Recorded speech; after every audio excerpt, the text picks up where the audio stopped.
Hi, I'm Cailey, a librarian at Mentor Public Library. And I'm Meg, also a librarian, and welcome to this week's edition of All Booked Up with Cailey and Meg, where each time we give you different book recommendations on a specific theme. This time, we're going to be looking at short stories. So those collections of works that have more than one story that are short and sweet. Yes, and February is that sort of month that is short and sweet. So it's a good time to dive into a short story collection. Perfect timing. And all of the books that we're going to talk about today are available for you here at the library, as well as online through our digital services, Hoopla and Libby. All right, Meg, hit me with your first short stories. All right, so my first short story collection is 5 Tuesdays in Winter by Lily King. And this is a newer book, came out this past November, and it is a collection of 10 short stories that explore desire, loss, and the relentless tug toward love at all costs. So there are a bunch of different stories. They have kind of a love theme, so kind of, appropriate for this month. Yes. Some of my favorite little stories in this collection, there's one about a reclusive bookseller who finally slowly discovers the discomfort of love once again. So that's a sweet one. I mean, you already have my attention. Books. I already got you, right? Yep. Yes, I knew I would.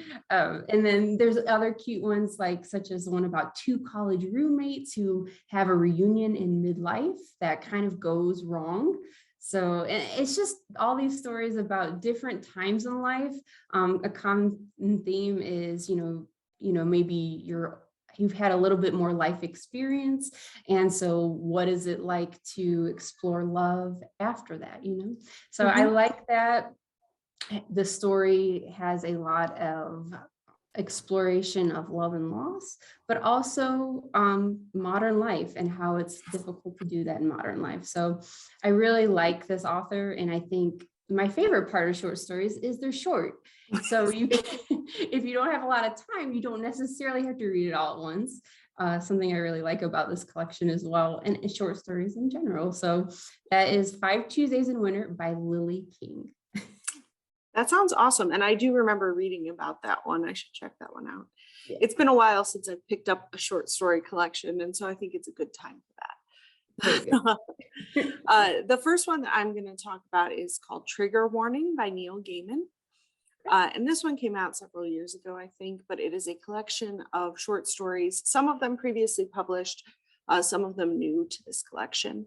And there's some authors, I'll just read anything that they write, and Neil Gaiman falls into that category. I was gonna say, yeah, I love him. He's a master storyteller. And it's even better if you can listen to some of his audio readings of his own work, because the delivery, it's just great. So these are a mix of stories that are somewhat fantasy, and some are oddly lifelike, and there's even a little bit of sort of fan fiction thrown in there. There's 24 short stories in the collection, and there's a huge range in how long some of these stories are. I think some of them are only 2-3 pages, but each one sort of packs a punch. And Gaiman does what he does best. He sucks you into the story, and you think that you've got it all figured out, but then he pulls the rug out from under you, and it really makes you want to go back and reread it right away. Especially with these short stories, that's easy to do. And some of my favorite stories in this collection are the ones that play off of fairy tales and folk tales. And I've got a soft spot for that. And The Sleeper and the Spindle is in this one, which is a sort of new creepy take on Sleeping Beauty. And that one was also pulled out and published on its own with illustrations. And there is one in here that just, I swear, is haunting. That's called Click Clack the Rattle Bag. It is about a little boy who asks for a scary story before bed. And on the way up to bed, starts sort of telling his own story. And there is just an epic twist. Okay. And that is one that is recorded from Neil Gaiman online too. So if you've got 10 minutes to spare, worth it. But some of the stories are fan fiction. As I said, there's one that is a sort of Doctor Who fan fiction, if you like that. And the stories all sort of explore different tales that are exploring things that are not necessarily quite what they seem. And that's one of those things that I think Neil Gaiman does a great job of, in showing you something and you think you have it, and then you realize that you weren't looking at it from the right angle. And it just really catches your attention. And as I said, great on audio if you are an audio listener. Yeah, I love Neil Gaiman. That sounds great. You have me hooked on that one as well. Who doesn't? I know. Anyone who hasn't, another good Neil Gaiman, The Graveyard Book, the perfect audiobook, in my opinion. So his voice is perfect. It's like a perfect author voice. So this collection sounds fantastic. Anyone who loves Neil Gaiman, anything slightly, creepy-ish or kind of haunting, like you said, mystery, all good stuff with Neil Gaiman. Perfect. So my next short story collection is the Penguin Book of Japanese Short Stories, translated and compiled by J. Rubin. Now this came out in 2020, and it has 35 short stories spanning 150 years of Japanese short story literature. So it's a great anthology if you want to you're just getting started in Japanese literature. It's a great place to start, in my opinion. So you're going to get older authors, Ada Yuko, and newer ones such as Natsume Soseki, Haruki Murakami, all great authors that you're going to want to hear from. And what I like about it is, even though it does cover 150 years, it's actually compiled and arranged by theme. So, rather than going from the oldest to the newest, there's chapters on Japan in the West, one on modern life, one that's just called Dread, one that's called Disasters, Natural and Man-Made. So they're kind of all these stories are grouped together by theme in a really interesting way. So some of my favorites in this collection include Ada Yuko's story about the atomic bombing of Hiroshima. So that one's really compelling and gripping, and especially as a short story because it's so emotionally compact. And another one that I found really interesting was the story of Tomode and Matsumage, which is about a writer who receives a mysterious letter from a woman who keeps losing her husband, which I think is just a weird way to put it and kind of interesting. You lose place of your husband. So very charming. So there's a lot of different broad range of emotional moods in this collection. And I just really like learning from this Japanese culture. Is so interesting. And a lot of these stories have not been translated before. So it's a lot of newer stuff too that you maybe haven't read before. So really like this collection, and I love reading about Japan. So yes. No, and I think what you said too about the short story being very powerful is something that I always think about, because even when I was in college, like the stories that we read in literature classes, the short stories are often the ones that stuck with me the most, because they really have to be so compelling.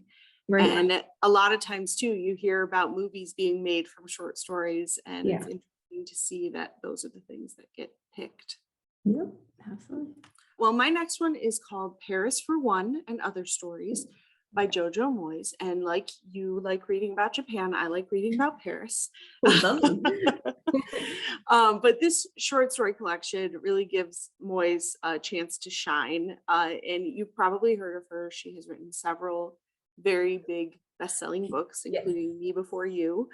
And this collection is comprised of a novella, which is the title, Paris for One, as well as 8 short stories, 10 short stories if you're reading it in the paperback edition. Which is how I read it, in fact.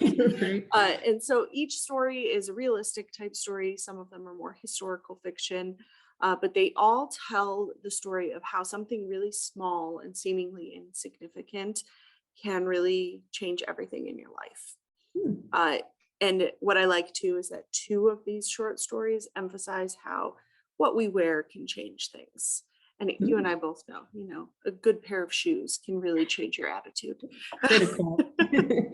And one of the stories, the reason I actually had picked this one up is a standalone short story with the main characters from the book, The Girl You Left Behind. And that book straddles two time periods. One is pre World War I, and one is more modern day. And this short story has the same main characters, and it's basically just sort of a slice of life for them. Both couples are newlyweds, and both are in Paris, but their experiences are very different from one another, but there's a lot of overlap. And the story just sort of enhances that book, The Girl You Left Behind, which I may have talked about on here before, is an excellent book. Everyone should read it, but man, did it break my heart at times. But The Girl You Left Behind had these very compelling main characters. So having this sort of slice of life that stood alone is a great story to jump into. And Moyes just does a good job of inhabiting the lives of her characters really fully and emphasizing a lot of small details. So even the stories that are significantly shorter are really impactful. And if you've read any works by her, you can expect that same level of attention to detail and storytelling and character growth, but in a much more concise package. Ooh, very good. I love that. Oh, Jojo Moyes, man, she's like a superstar now out there. So yeah, that sounds like a good collection. I love Paris as well, so you can't go wrong. I just love everywhere in the world, you know, especially when it's February in Ohio, right? Then I really love Paris and Japan. Fair point. Fair point. Well, thank you everyone for joining us for this week's edition of All Booked Up with Cailey and Meg. We hope you were inspired to maybe try some short stories. I don't know, you know, sometimes people don't think about reading short stories, but they're a great way to get a great story in a compact little package. So we hope you enjoy. Yes, and happy reading. Yes.